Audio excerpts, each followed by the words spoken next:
This is Love Your Work. On this show, we help you make it as a creative. Find your unique voice, find the right mindset to succeed, be the first to capitalize on new opportunities to make a living making your art. I am your host, David Cadavy. If you want to join us here on Love Your Work every Thursday, just hit subscribe on your podcast app.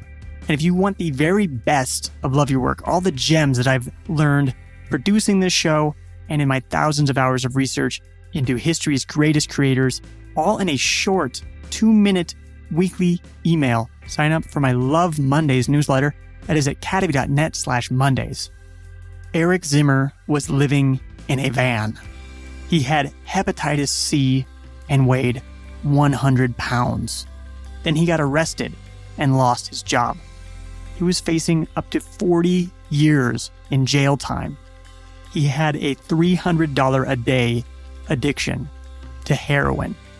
Today, Eric is host of the popular podcast, The One You Feed, which was named one of the best podcasts on iTunes back in 2014 and has more than 10 million downloads. The One You Feed is based upon an old parable about a good wolf and a bad wolf at battle inside each of us.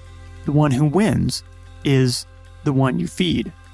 Eric straightened out his life and has overcome addiction. He helps others not only through The One You Feed, but also through behavioral coaching work. How did Eric go from a $300 a day heroin addiction to 13 years clean and sober? We'll find out today. We're also going to talk about the delicate relationship between creative pursuit and self-image. How can creativity become a scapegoat for self-destruction or a vehicle for self-improvement? And how was Eric able to integrate friendship and his love for music into his podcast? The One You Feed helps him feed his good wolf. And why is Eric grateful that he was drawn to heroin? Counterintuitively, the victory of a bad wolf can spring the good wolf into action. I hope that Love Your Work helps you feed your good wolf. I know it helps me feed mine. This is another ad-free episode. It's brought to you completely by our Patreon supporters. Not only do our Patreon supporters get to know that they helped make this episode possible, they also got to hear the uncut interview weeks in advance. So if you'd like to make this show possible, if you'd like to get goodies in return, support on Patreon. Just a coffee a month would go a really long way. Go to patreon.com/Cadavy. Again, that is patreon.com/Cadavy. Here's Eric Zimmer.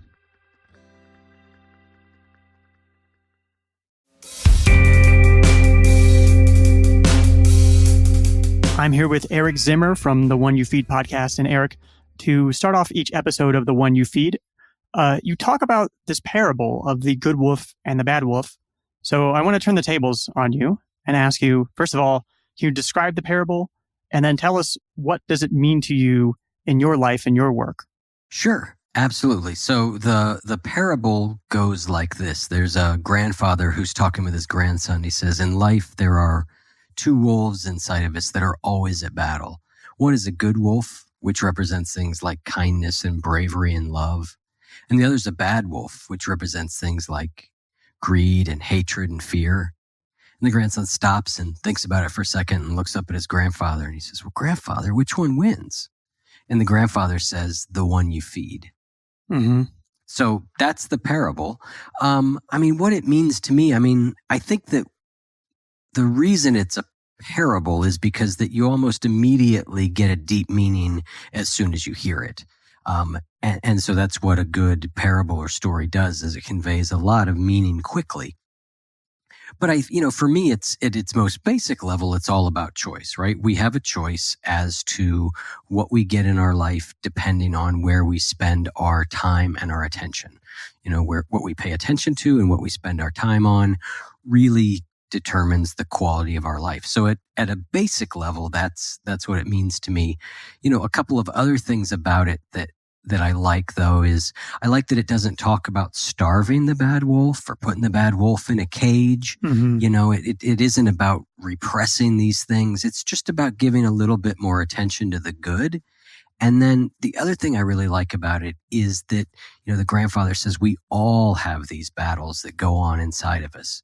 And I think that really, for me, is very helpful in normalizing the human condition, that we're going to have all these things. We're going to have good emotions and so-called negative emotions, and we're going to have ups and we're going to have downs. This is all part of what it is to be human. So those are some of the other things I love about the parable and kind of what it means to me. And what do you think it was that attracted you specifically so much to this parable to the point that you created this popular podcast, the one you feed? Well, the time from when I first heard the parable to when I created the podcast was a great number of, a good number of years, but I know very well explicitly what drew me to it. And I heard the parable for the first time relatively soon after I started trying to get sober. I was a heroin addict. I was homeless and things were really bad. And I heard that parable, and it spoke so much in that moment to really the choices I was facing every day. What was I going to feed? Was I going to feed my recovery and getting better, or was I going to feed my addiction? And, in my case, the bad wolf at that point was pretty big bad wolf. He's a little bit more tame these days, but, in those days, the bad wolf was, I honestly felt like it was eating me. So when I heard it, it just hit me so strongly because it really pointed towards, that I was making in those days, really, some life or death decisions for me about what I was going to do and what direction I was going to go.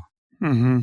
Yeah, that makes so much sense to me because, when I first heard the parable, honestly, it didn't really resonate with me that much.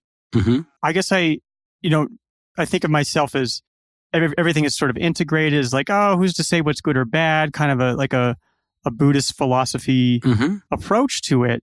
But then when I really started to think about it more, and when I heard about your own experience, then it started to make a lot of sense. And then I started to understand the subtlety of it and gain a sense for how it can be useful to me. And on your show, you ask so many people what this parable means to them.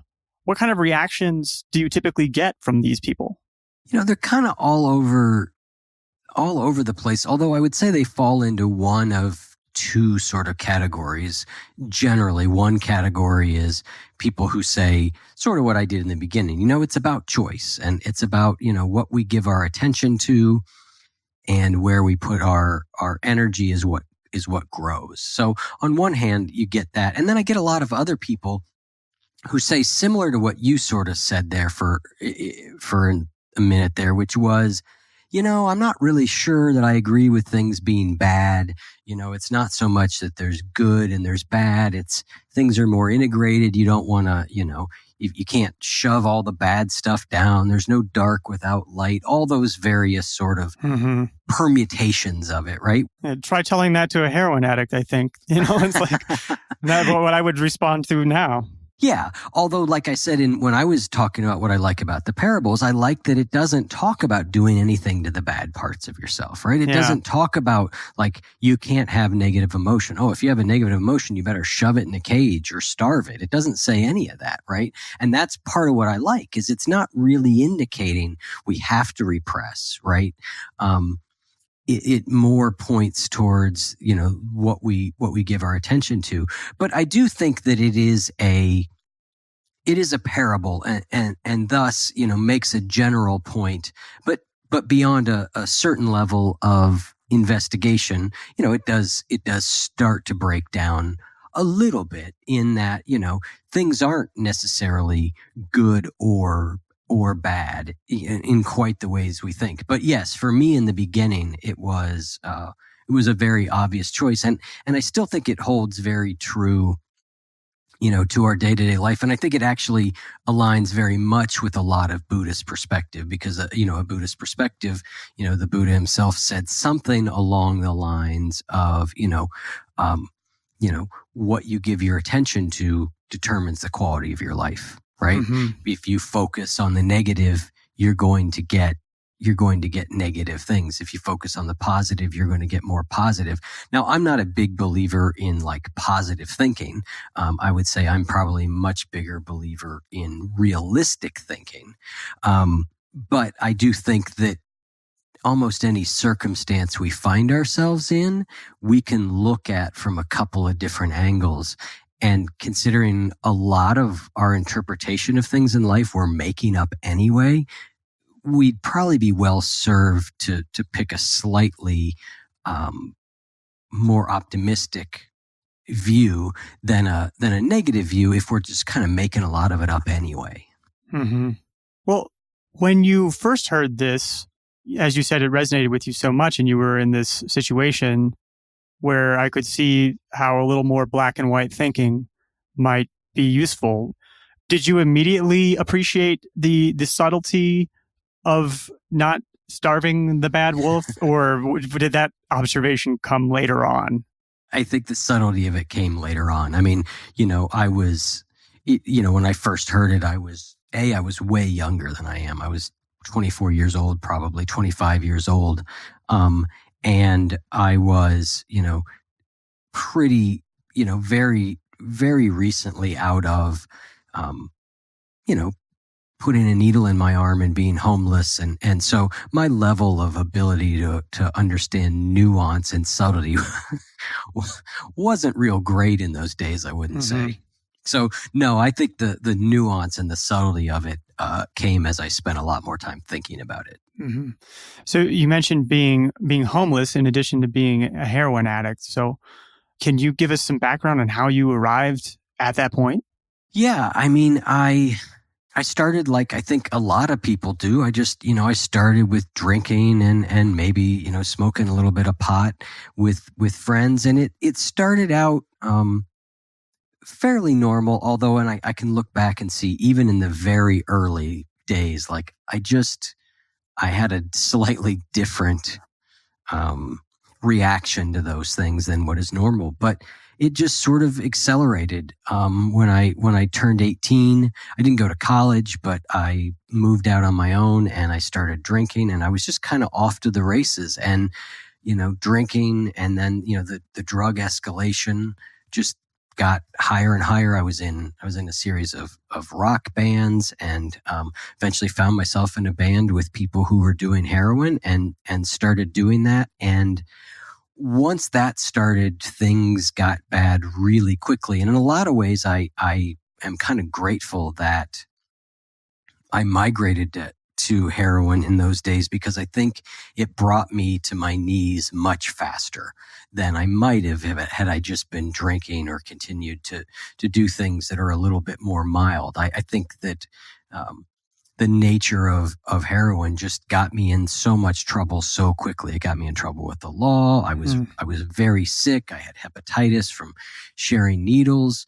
I tried to get sober a few times. That didn't work. My parents kicked me out. I was staying with friends. They eventually got they eventually were like, had enough of me. I just really had nowhere to go. And so it happened kind of quickly. I mean, and again, I'm kind of grateful that it did in the way it did, because it sort of brought me to recovery way earlier for me than it would have if things hadn't been so bad. Mm-hmm. When you say that you had a different reaction to things like alcohol, what do you mean? Well, like I can remember early in high school, going out with some friends and drinking, and waking up the next morning at my friend's house and seeing that, we had the bottle of vodka and it was still there. And I remember just thinking, well, why not just put this in some orange juice the next morning? Like, that's not a normal high school drinking kind of thing to do, to wake up and, start drinking again first thing the next morning. So there was just that sort of like, just not, it's not that I was doing it all the time, but when I did it sort of extreme. And then I kind of went to the other extreme where I decided I wasn't going to do any of that stuff in high school. I had founded a nonprofit tutoring program for inner city kids, and I saw what alcohol and drugs were doing to those kids' families. And I just said, I don't want anything to do with any of that. And so I kind of swore it all off for a couple years. And then after my senior year, I went away for the summer, and I came back, and my girlfriend was dating my best friend, and I was in a lot of pain. And somebody said, "Here, do you want a drink?" And I just said, "Why not?" And I remember I had that drink, and it was like a switch flipped and I was just off to the races. And I don't know that I drew a whole lot of sober breaths from that day until I got sober, 6.5 years later. So it happened pretty quickly for me. When I started back up, it was just, like I said, it was like a switch flipped. And I went from, I don't drink to I drink every single day kind of thing. And when you show up in this band and you realize they're doing heroin, what was your reaction to that initially? Well, I think my initial reaction was like, what are these people doing that they're so much more messed up than I am? Because I'm pretty, I'm drinking like crazy and smoking pot and doing all this. But then once I realized what it was, my reaction was like, let me try this. I mean, I which sounds, in retrospect, I'm like, that doesn't sound very smart. But that was exactly my mentality, was like, whatever will get me out of myself, I'll do. And so I said I would try it, and I tried it. And then it just, that very quickly became the next thing, which then very quickly became a physical addiction. What kind of time frame are we talking about? Oh, I don't know. I would say from the first time I did it until I had sort of a, as they would say, a habit, maybe a year. Oh, okay. It doesn't sound quick, but... So for a while, you were just kind of casually using heroin and thinking you had it under control. Is that? I was, nothing in my life was in control at that point, right? Like I was a pretty full-fledged alcoholic.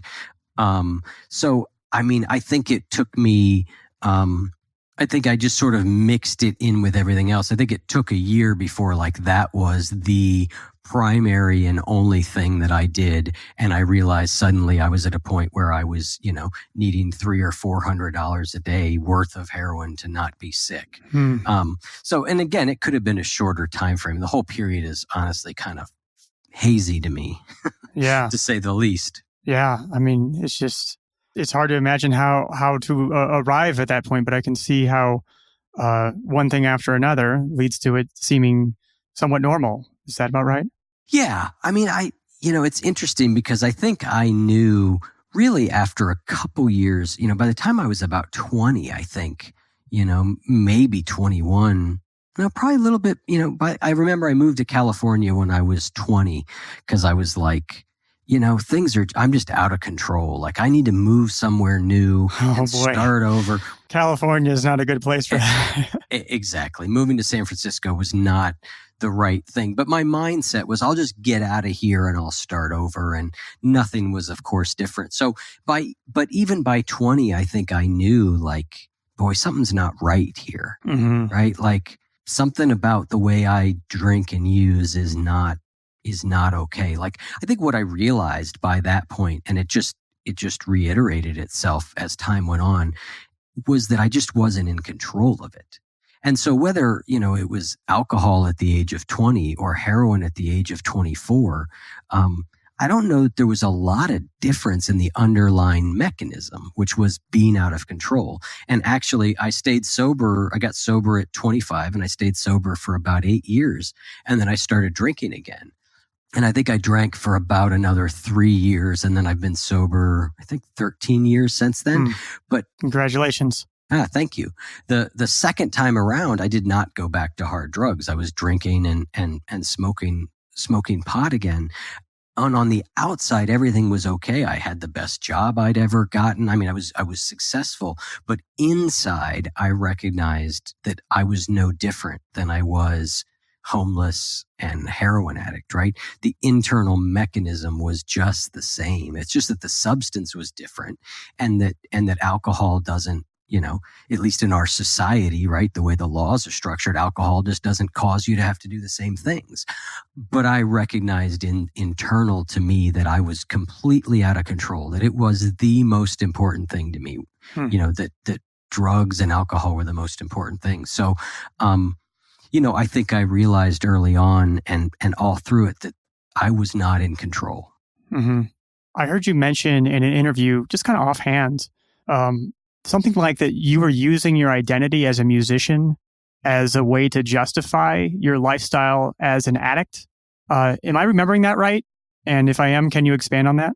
Yeah, I think I probably said something to that effect. I mean, I think I think to a certain extent, right? Like, as I was going through a lot of this, I was 18, 19, 20, 21, 22, right? Everybody I know is going to college. Everybody I know is getting out of college and getting jobs. And I'm just not doing any of that, right? And so, I was quote unquote a musician, but not in what I now would look at. Like, if you wanted to really make it as a musician, I was not doing what you would do, right? I was not putting that level of effort and focus and intentionality into it. But it enabled me to say, well, no, I'm not a mess. I'm a musician, right? This is what I'm doing. And I think it just was a way for me to not have to face the fact that I wasn't really doing anything with my life except doing a lot of drugs. It's a comfortable, the music community, particularly the rock community, right? There's a lot of that embedded right in it. Drugs are kind of embedded in the culture to a certain extent.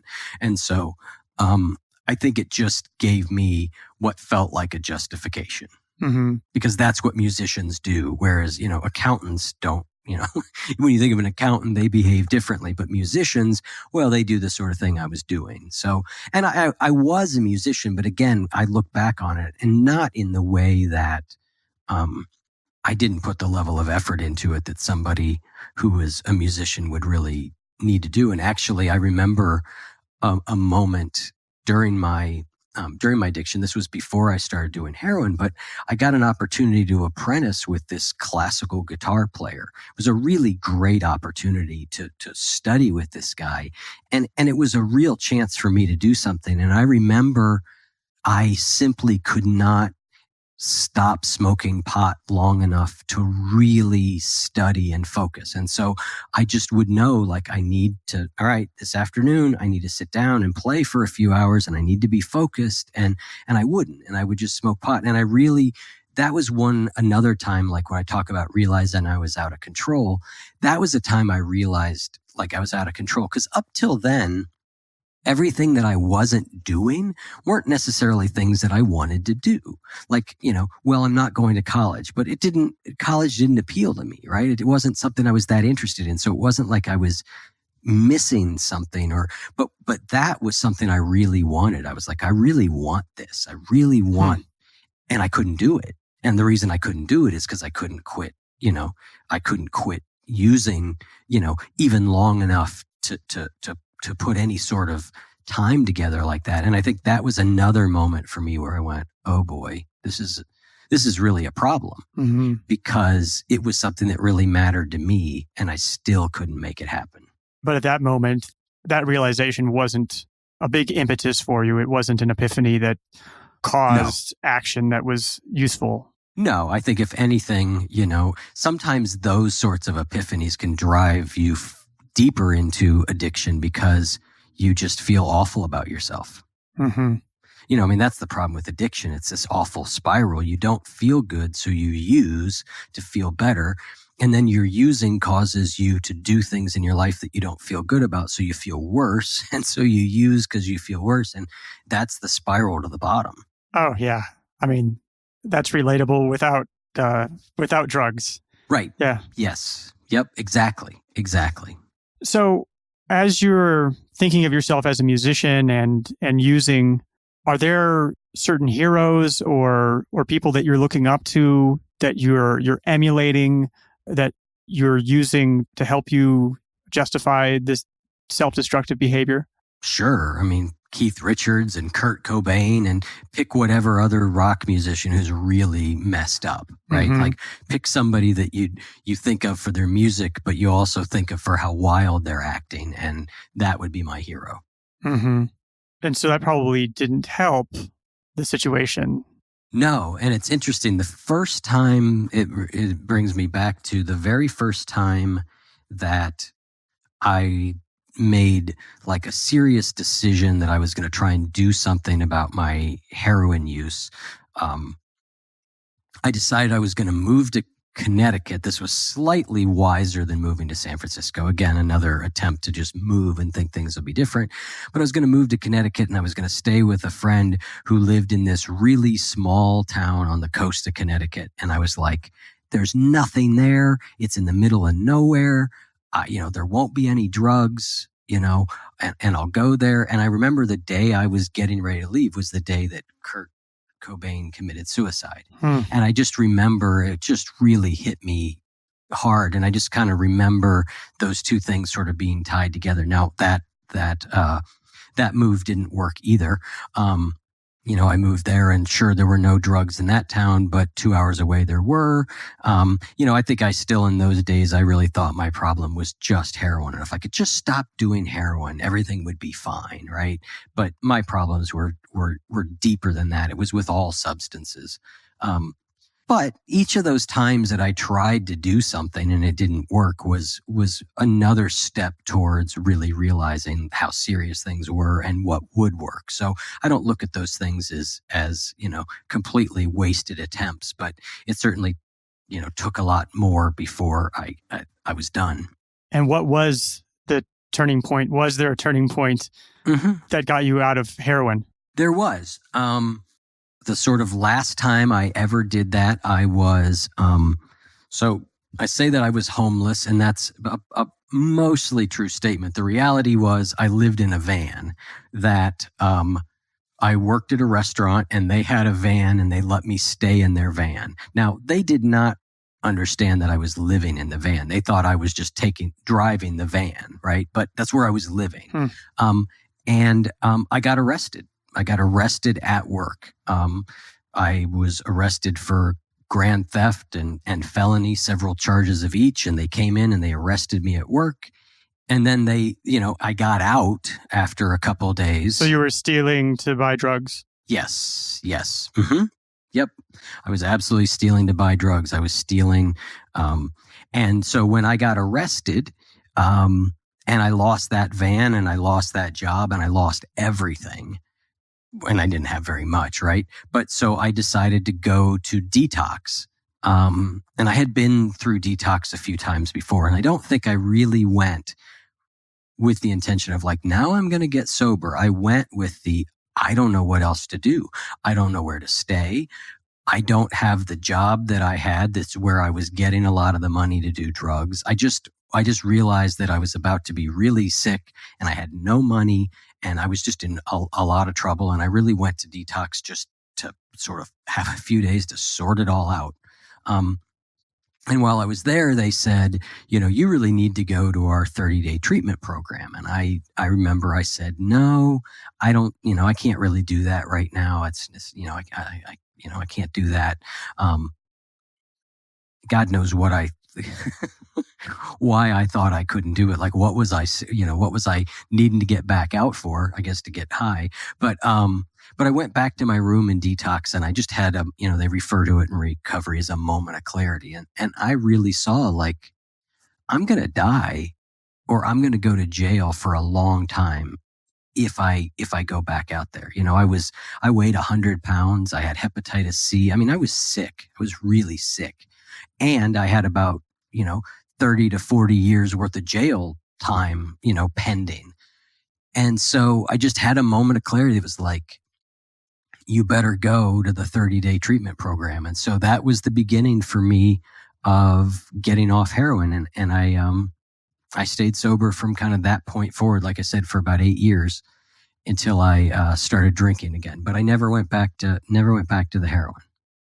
So yeah, that was kind of the turning point, was just really a combination of not knowing what to do. So getting myself into detox and having enough time there to really realize man, I'm in deep trouble here. And your contact with the parable and that parable becoming the subject of your podcast, that I guess was much later, or those things are far apart. Can you tell us about how that happened? Yeah, well, I probably heard the parable sometime in the first 3, 4, 5 months of sober. So hearing the parable is probably pretty close to the time we're describing. The podcast, starts, I don't know how many years, 15, 17, 18 years later. Mm-hmm. And I don't quite know how the podcast, I just got an idea one day to do a podcast, and I thought I could do it with that parable. And it just all sort of landed on me in sort of one fell swoop. Like, oh, I could do a podcast. I could use that parable. I could use it to interview people. Now, I know why I was thinking of doing something like that. I had a solar energy company that I had shut down after about 5 years, and I was doing some consulting work, but I was generally bored and I was not in a great mental place. And so, part of the reason for thinking of doing the podcast was I thought, well, if I interview people, about what it means to feed your good wolf, right? Then I'll be talking to people and I'll be reading their books, and it'll help me to feed my own good wolf more. It'll keep me in a headspace that's better, because left to my own devices, I tend to wander mentally into less than optimal neighborhoods. And so some of that was definitely happening. And so, that was kind of sort of how that all came about, but it was way later. Yeah, I can definitely relate to this idea, though, of having the podcast being sort of something to promote behavior that you know is going to be good for you, right? Mm-hmm. Is that kind of what was going on? Absolutely, yeah. I mean, I had two sort of motivations. One was, I want, this will be good for me. And then secondly, my best friend Chris is an audio engineer. And I thought, oh, if I could get him involved, then we'd spend more time together. And that'd be a good thing, because we just aren't, you get to be an adult and you just don't see as much of your friends as maybe as you would like. And so, I thought it would be an opportunity for us to spend more time together. And so on both those counts, it has certainly succeeded. Mm-hmm. It's also interesting to me, and this is something that I've experienced myself, is that creativity or doing creative things such as music or doing your podcast, which I know you do music for your podcast, it can kind of be like a salve for when you're not feeling so good. Was that the case for you? Yeah, I think so. I mean, I think it was, yes. I mean, I had started this solar energy company, and I had poured my heart and soul into it, and it went well for a while. And then the politicians in Ohio started reversing all the laws they'd put in place that made me think it was a good idea to start a solar company. And so, I'd had a couple of pretty rough years in that regard. And I was in a marriage that wasn't great at the time. So like I said, my head just was not in a very good place, and so, I thought for sure that this would be something that would help me to feel better. I needed something to do. I mean, I was doing consulting work, but I wasn't doing anything that was mine, really. And so that felt like a gap in my life. So I definitely think, like I said, a big part of me starting it was really for my own benefit. And are there any parallels between your relationship between the way you feel and deciding to create something? Are there any parallels to that in starting your podcast with, say, when you were early on into music? Was that a salve for not feeling good as well? Yes, it was. Although, music very quickly became tied up for me in drugs and alcohol, very early on. I started to learn to play music. I didn't start until I was 18. And at that point I was living with people and we were drinking, and, there was a heavy party element that was really embedded in music. So although yes, music is something that I do that does make me feel better and is a way to deal with negative emotions, at the time it became very bound up very quickly with very unhealthy behaviors. But now music is absolutely something for me that is a unquestioned good in my life. As far as creativity is something that I like to do, is something that makes me feel better, as a way to just touch into myself deeper. So now, music is very much all those things today without all the negative connotations that it had certainly in the beginning. Well, it's funny. I can relate to using creative outlets to help yourself feel better when you're not feeling better. But I guess in my experience, I've found that if you're not careful with the mindset there, then it can become like this sort of spiral where it's supposedly to help you feel better, But then it's almost like you enjoy not feeling that great because then it gives you, it makes you better at creating things or something. I do understand. I think there's two pieces there, two different ways that I could think about that, at least in my own life. One is, do I use work of any sort, of a creative type or any other sort, as a way to avoid feeling, workaholism, as some people might call it, right? So there, there's some of that.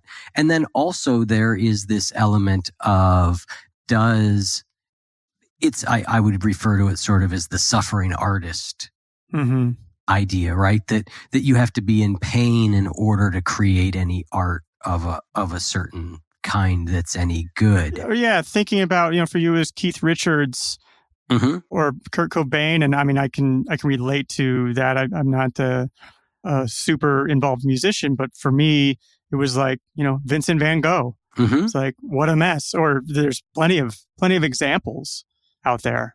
There are. And I think there are lots and lots and lots of examples of the opposite too, of great artists who were not tortured in the same way. I think it's really interesting though, because, I'm a big fan of Leonard Cohen, right? And Leonard Cohen was, by pretty much anybody who listens to Leonard Cohen is like, my God, that guy's depressing, right?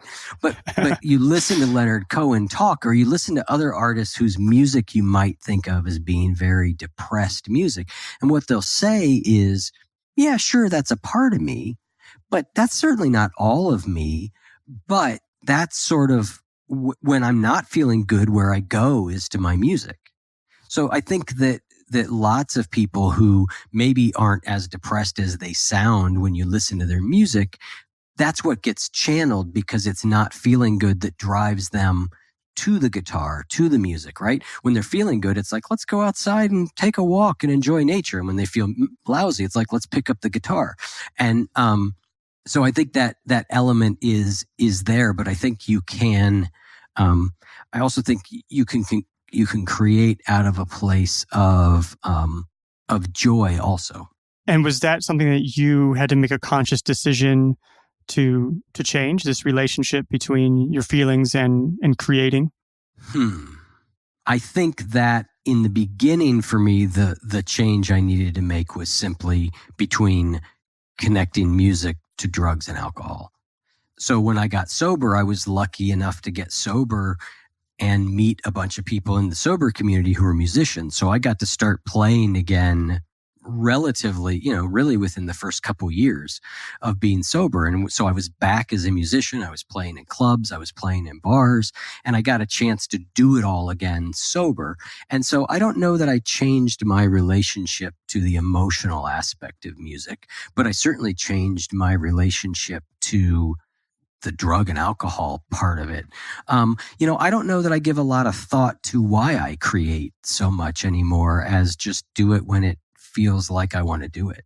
And so it's interesting that creating things or being a musician, it fed your bad wolf for a while, and sounds like it now feeds your good wolf.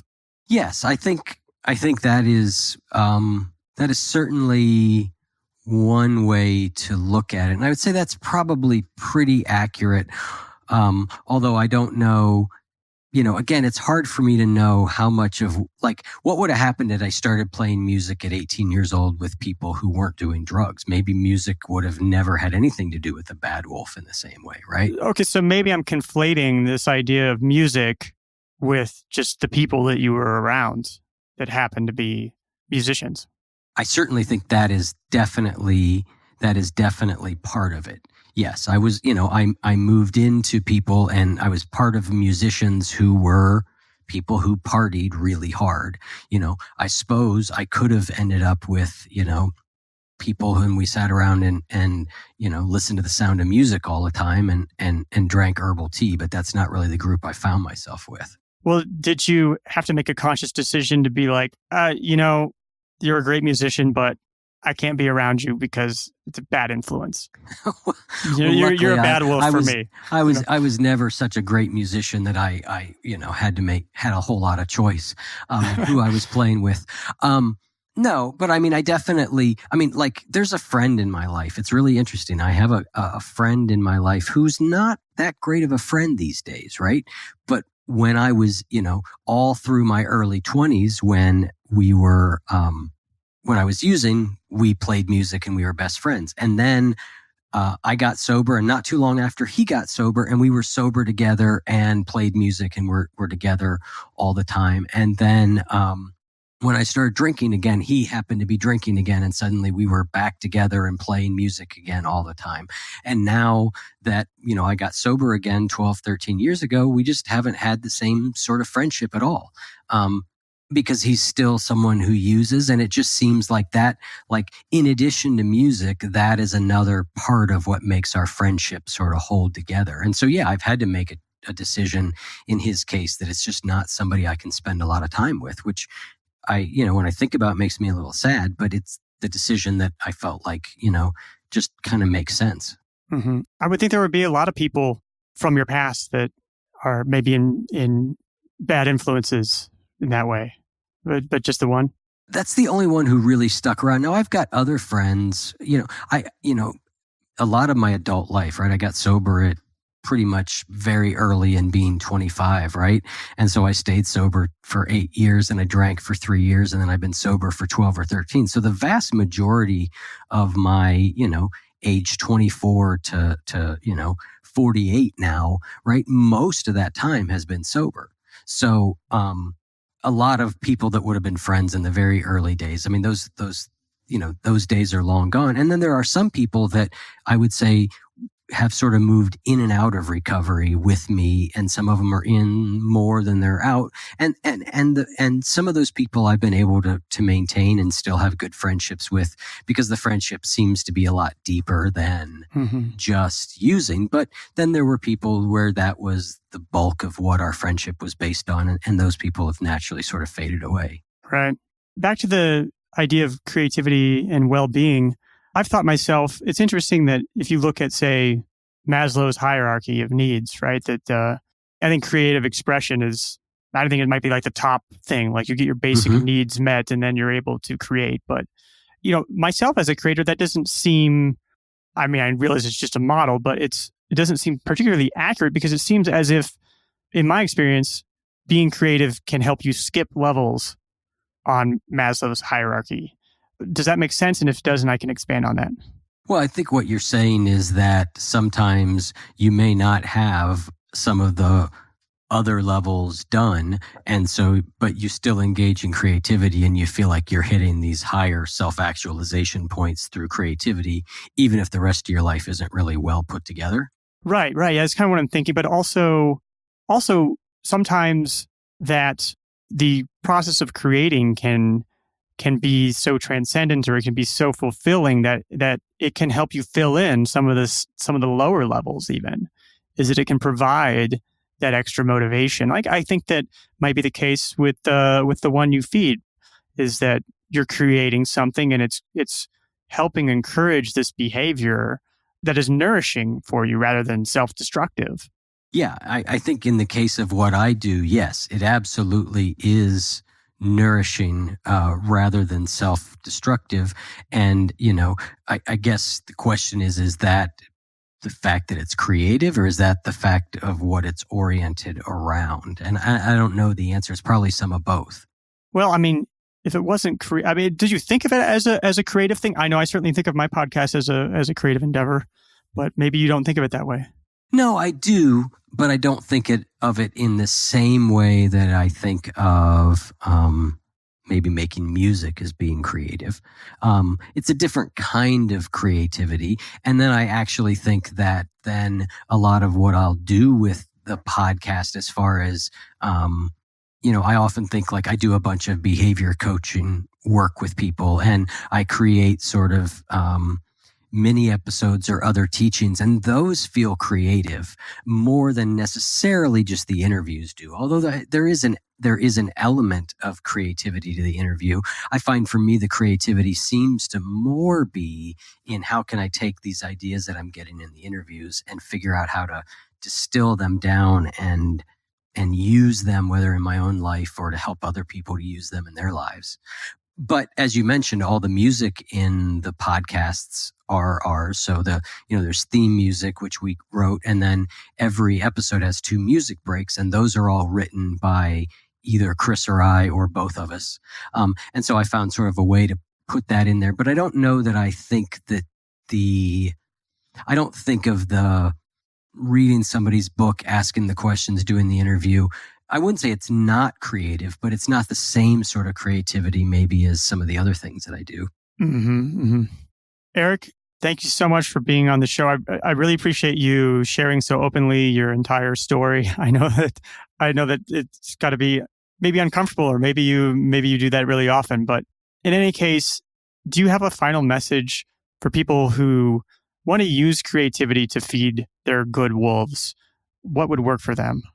I mean, it's a general thought I have with a lot of things, which is this idea of, I don't know who said it. It's often, I think, attributed to Arthur Ashe, but it goes something like, start where you are, use what you can, or start where you are, use what you have, do what you can, right? And I think that's great advice for really all sorts of things, but creativity in particular, right? Like, just create. We all, I think, get kind of hung up on, is this creation going to go somewhere? Is it going to do something? Are people going to like it? Is it grand enough? Am I good enough?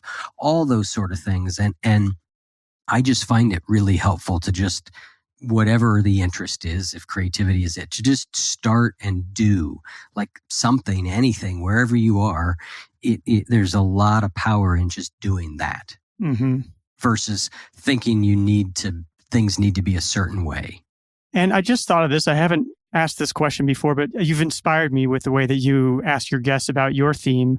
When you think about loving your work, what does that mean to you? What kind of trade-offs are involved in that vision?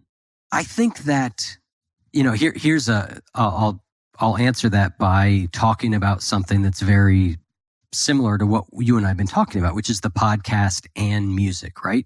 So one of the things that I realized for me was when I started doing the podcast, I realized like if I was going to do it and I was going to do it well, it was going to take a fair amount of time. And at the time I had teenage kids and I had a full-time job. And so I couldn't do everything I wanted. And so one of the things that I made a decision that was going to go on the shelf was playing in bands.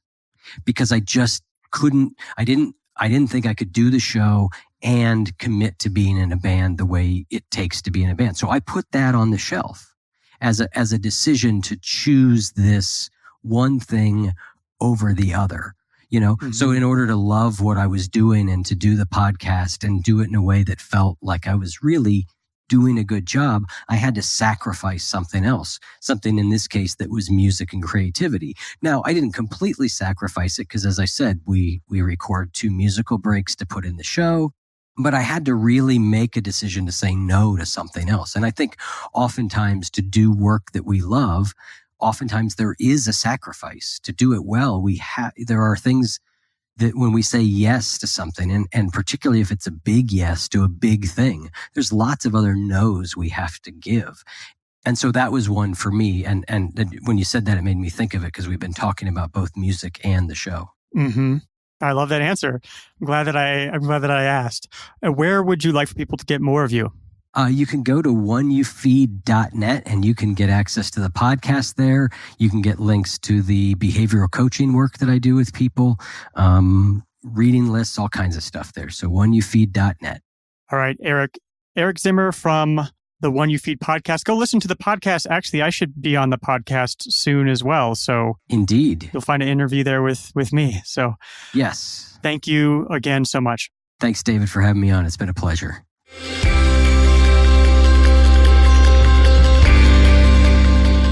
Is Love Your Work helping you find your unique creative voice? Does it bring you the inspiration and motivation you need to become the creator and human you want to be? If so, please be a part of making this a special and nourishing and thoughtful show. Support the show on Patreon. You'll be an even bigger part of this show than you already are. If you contribute just a coffee a month, you'll be helping support the hosting and production of Love Your Work. Everyone has some unique creative gift to offer the world. Together, we can give people the tools they need to bring that work into the world. The world will be better off for it. Visit our Patreon page at patreon.com/Cadavy. This is a different kind of model for supporting the work that you love. The choice is yours. Vote with your dollars, put your money where your mind is, and keep Love Your Work going. Visit our Patreon page at patreon.com/Cadavy. As a thank you, you'll get early access, bonus content, and a discount on Love Your Work merchandise. Learn more at patreon.com/Cadavy. That's patreon.com/KA, D as in David, A, V as in Victor, Y. And if you can't support the show financially, and you've listened to at least 3 episodes, can you do me a favor? Write a review on Apple Podcasts. You can consider it your donation to help support the show. Love Your Work is brought to you in part by our Patreon supporters, such as mini sponsors Roxana Maynard of Agility Alchemist at agilityalchemist.com and Paula Spriggs, and top supporters such as Jeffrey Mason and Vitas Pinkovicius. This has been Love Your Work, and I'm David Cadavy. The theme music for this show is At Sea by Dorena from the album About Everything and More by arrangement with Deep Elm Records at deepelm.com. Love Your Work is a production of Cadavy, Inc.